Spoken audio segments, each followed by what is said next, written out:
Hi, onegaishimasu. Welcome back to the Goju Ryu Karate Center. Today, a little bit of Q&A. Sensei Zoe has printed off a whole bunch of questions. Some of them she has gone through and answered online, but we figured some people might want to hear some of the answers.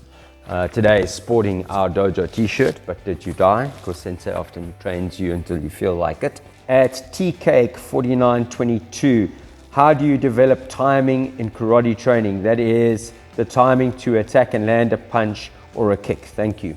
You drill with the partner and you decide what you want to do. So if it's going to just be a single punch to the body, like tournament fighters practice timing drills all the time, and they gradually increase the speed. The attacker then attacks.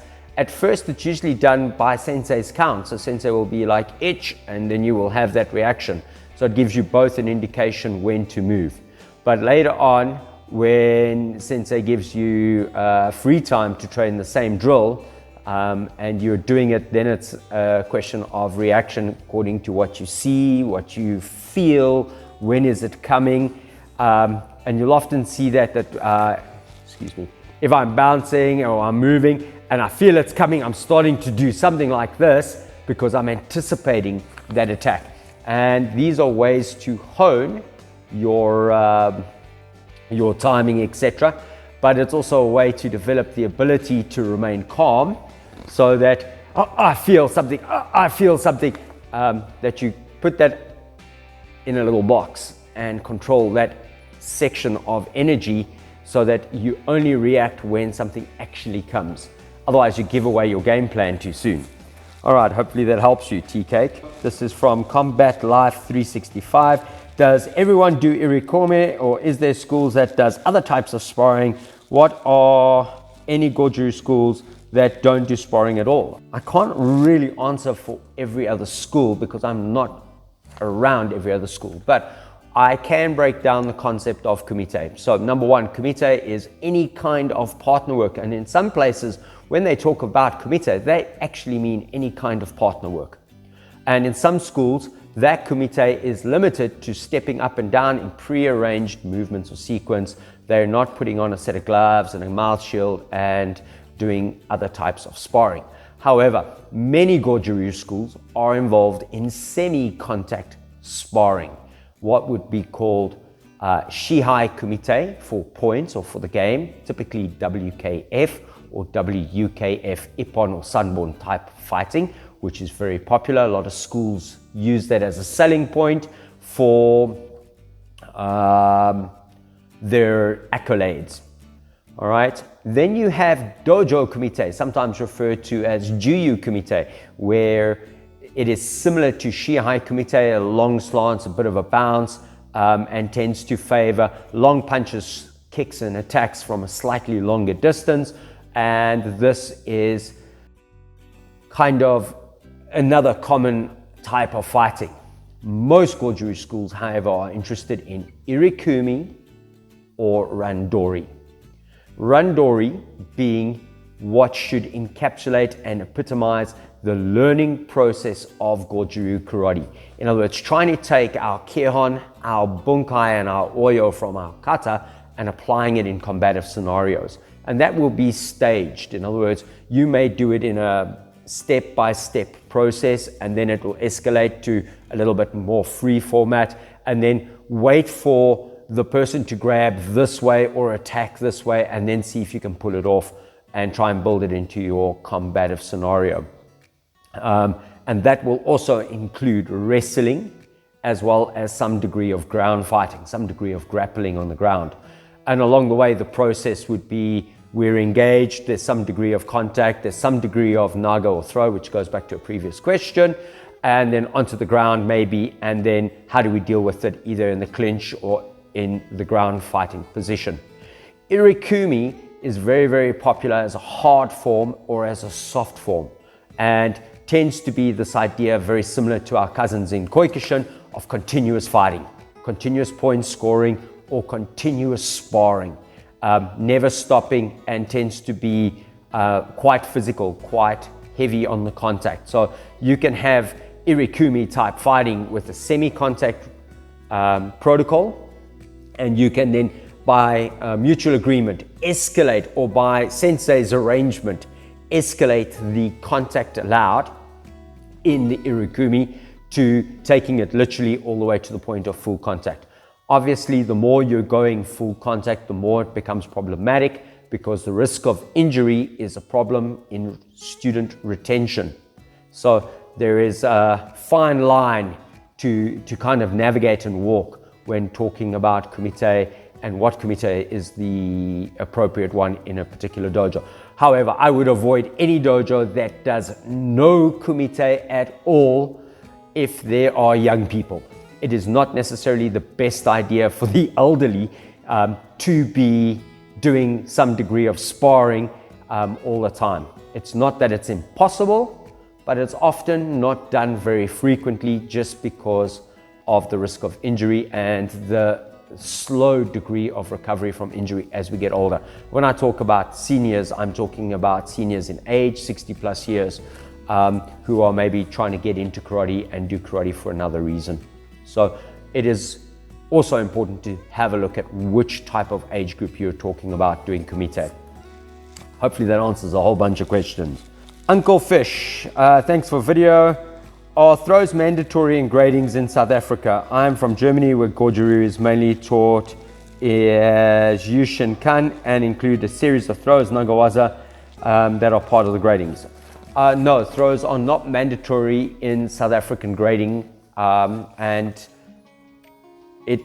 I'm taking my point of view from maybe the Jundokan type lines, Miyazato type lines. So IOGKF, Jundokan, Shohombu, OGKK, TOGKF, etc. More important is knowing the bunkai, but at certain points there will be throws that come in, but it will not resemble judo as such. You may find the sensei is teaching some degree of throwing of naga, but it is not mandatory in gradings.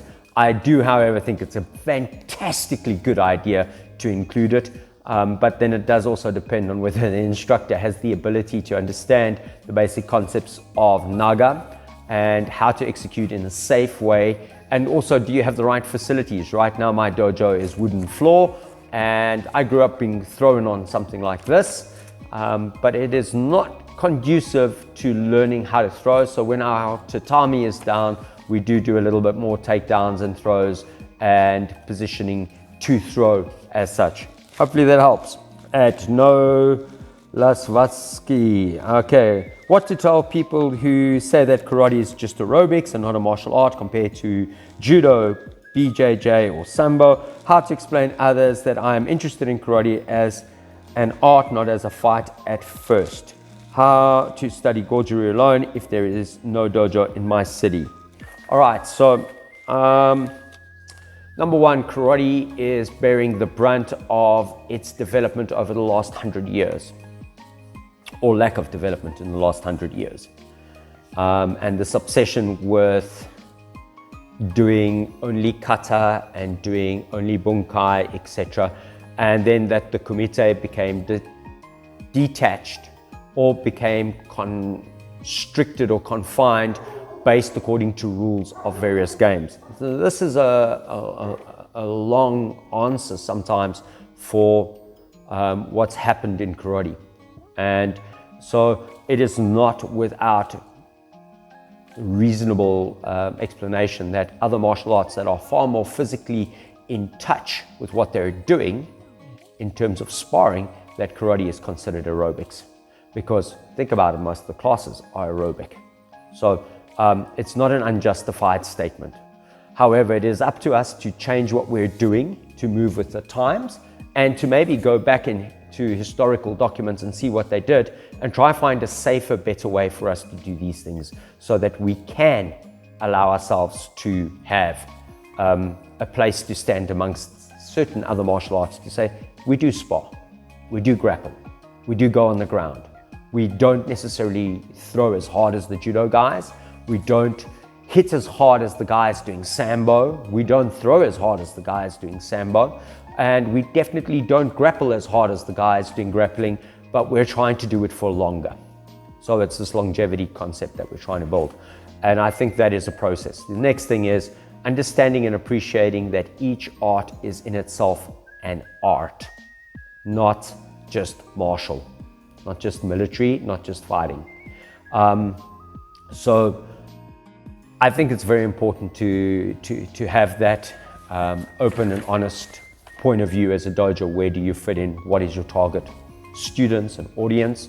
I teach predominantly children with a fair following of adults, and my youngest child in my dojo is around about 5 years old at this point in time, and the oldest student in my dojo is into their 60s.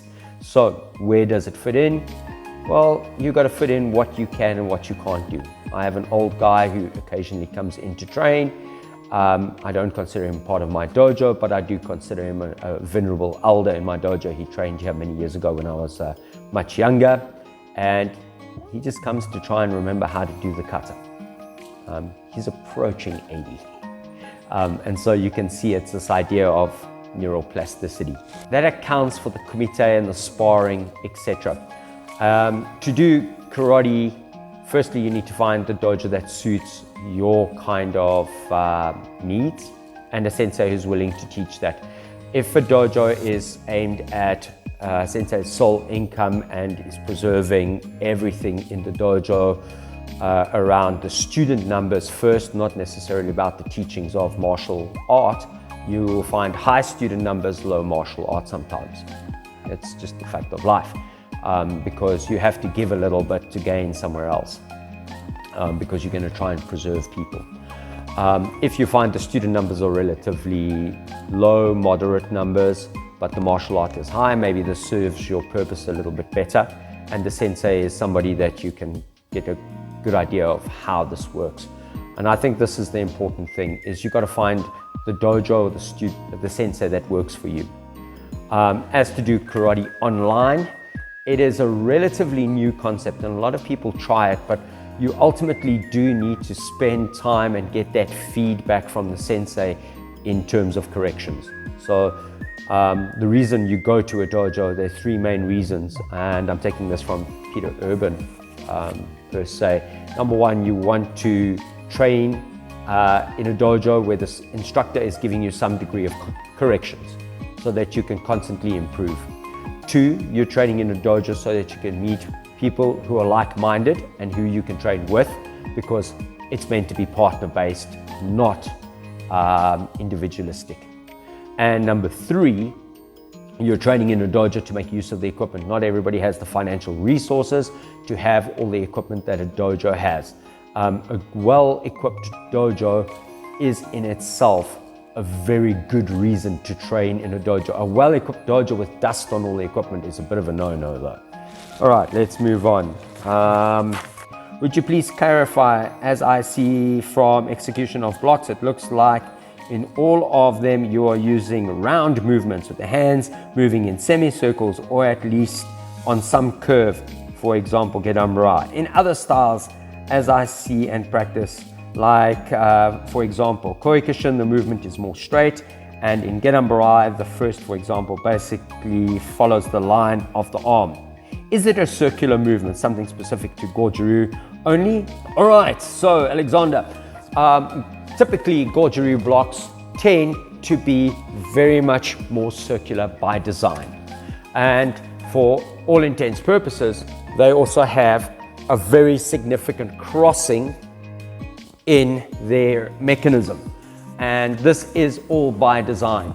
And it is this continuous parry, clear, in trap. So stomach block, if I was to say that that's not where stomach block ends, but it should end on something like that, because I may parry, block, ensnare, and entrap, and then hold on. Okay, and so I might end up with something that looks like this.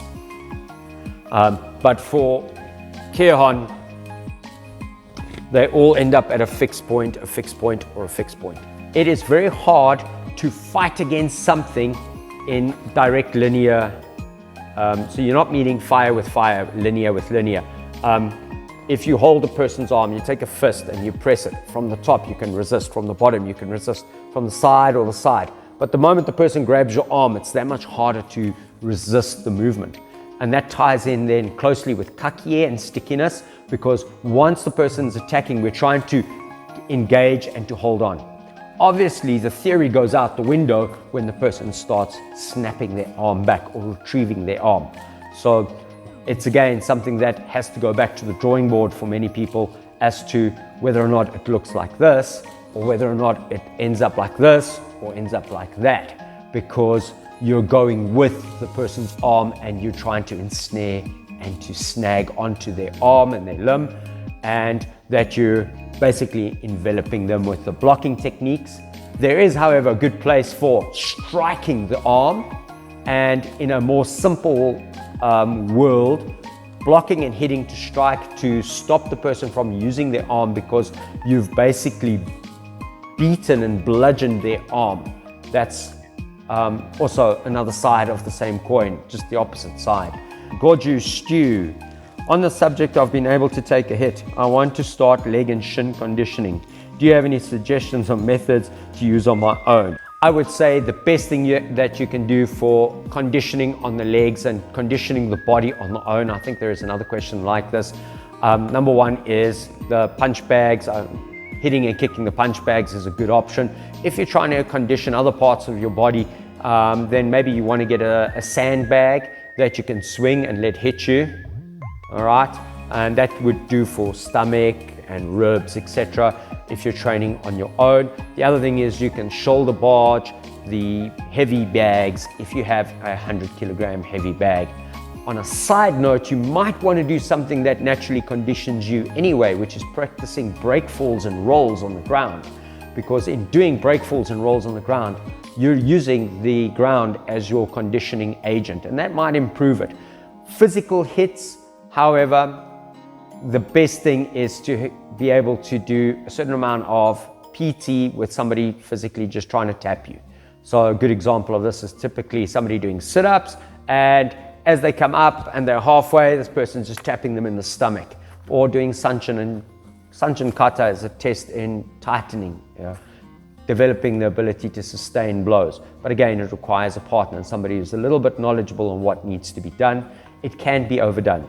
As far as shin, leg conditioning to make those bones heavier and stronger, there is an idea of tapping and hitting with things that are harder, such as a baseball bat or bottle. But I think it needs to go with more loading the bones with weight. So I believe it's twofold. Number one, definitely practicing kicking the bag or kicking something a little bit hard, maybe the handle of the chishi, and just tapping the shin lightly, but more importantly, loaded squats, walking with a backpack, etc., where the body is under load.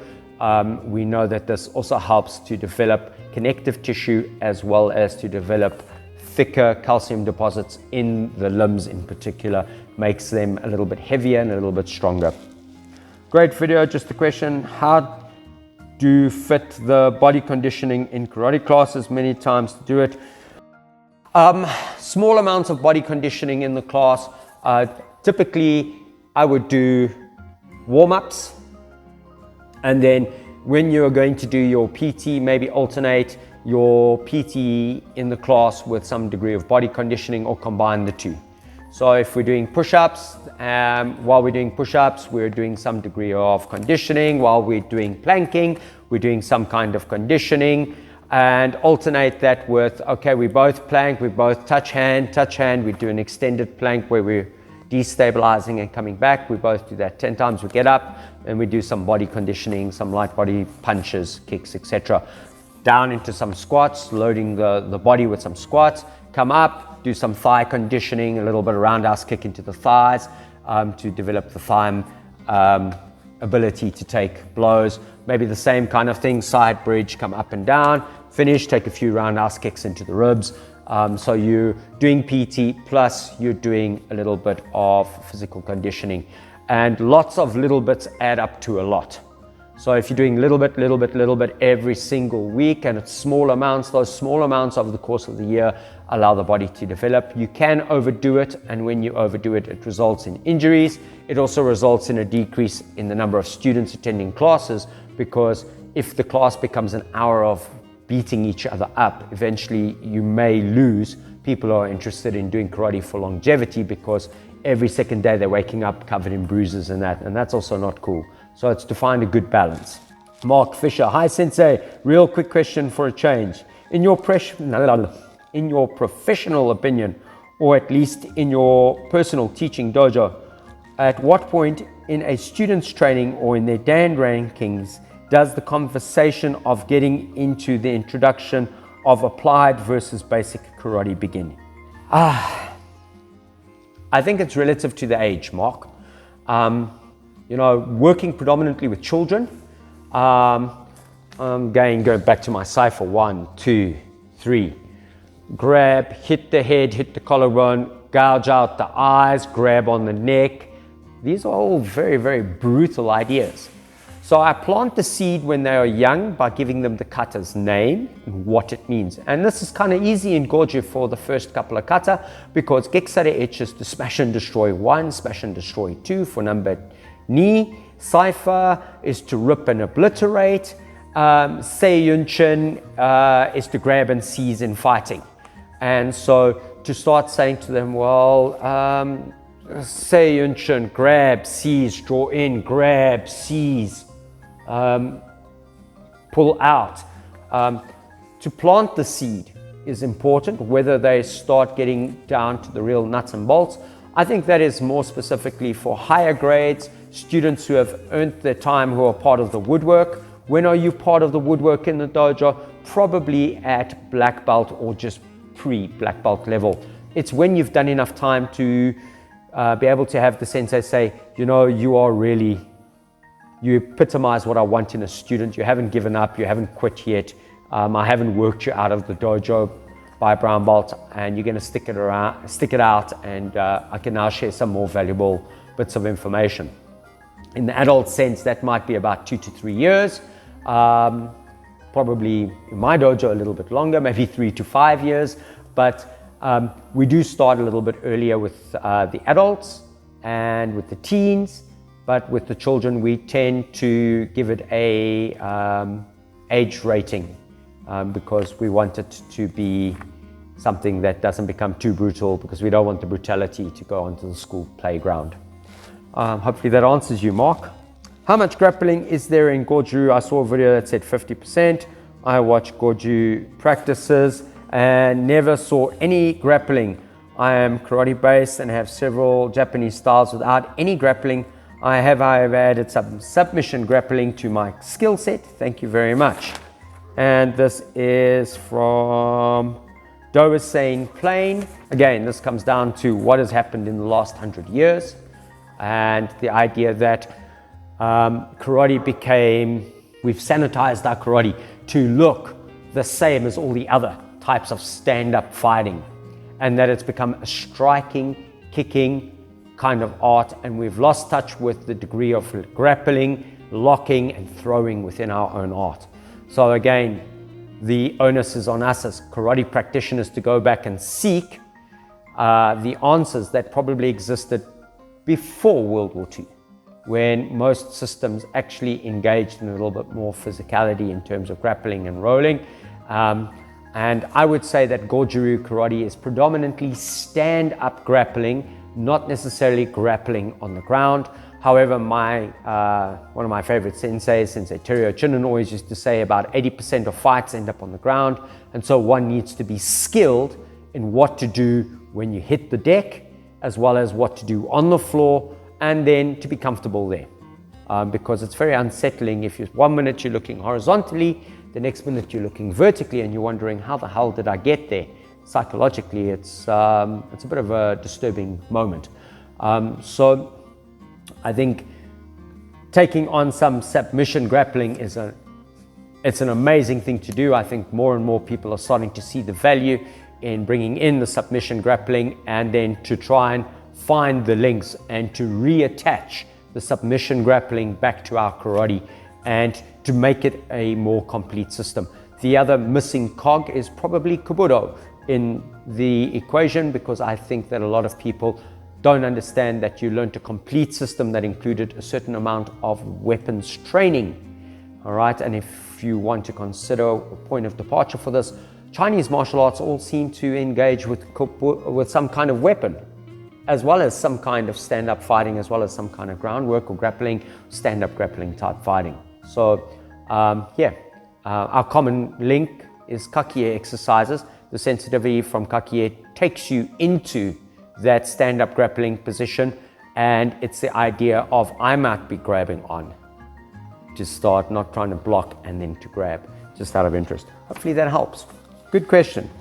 Okay, and then from Tenjiku, why don't all the Goju associations come together and host a Goju style full contact tournament like the kyokushin guys do? Well, I think you've got to ask yourself why there are so many Goju associations to start off with.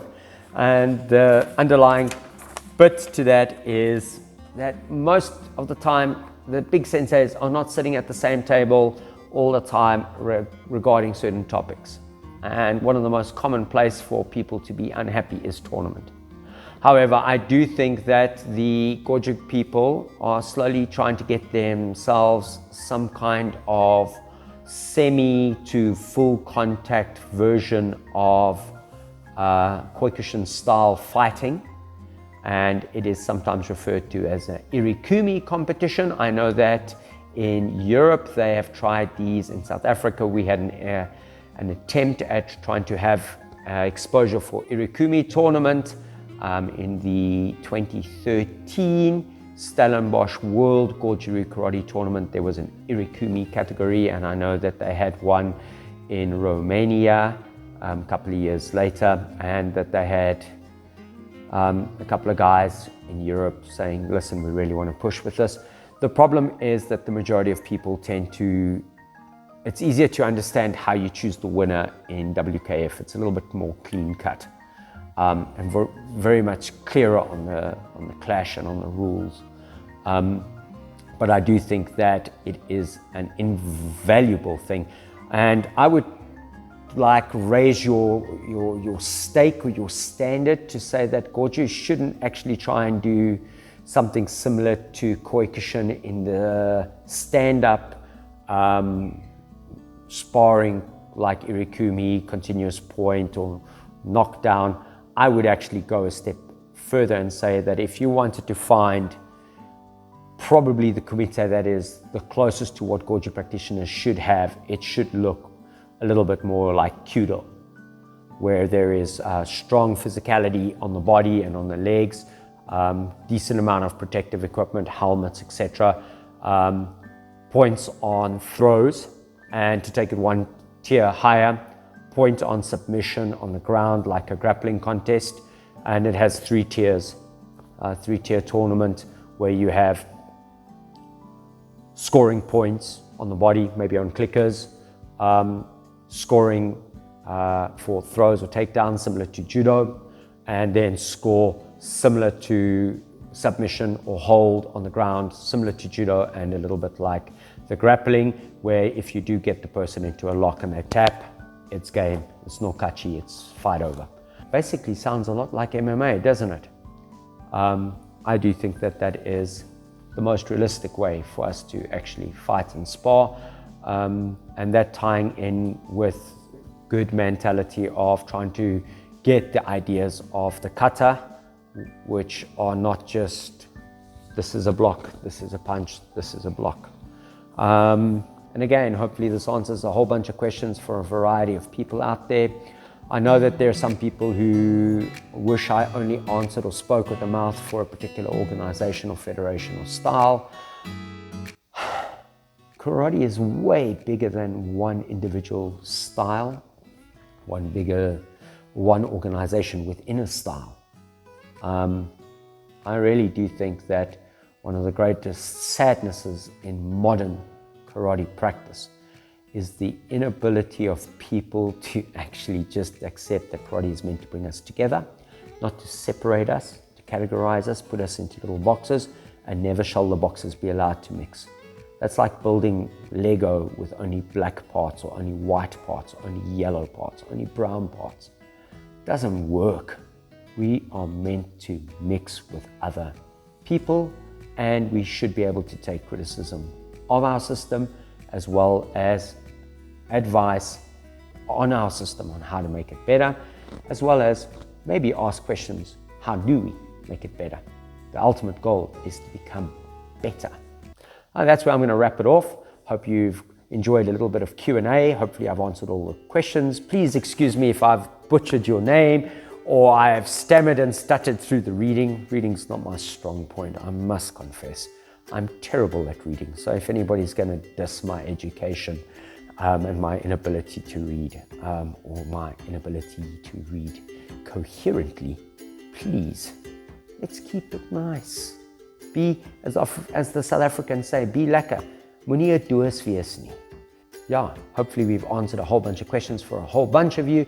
And hopefully this leads to more questions, because more questions allows us to find more answers and to expose more truth to our system. Thank you very much. Arigato gozaimasu. And we'll see you on the next one. Sayonara.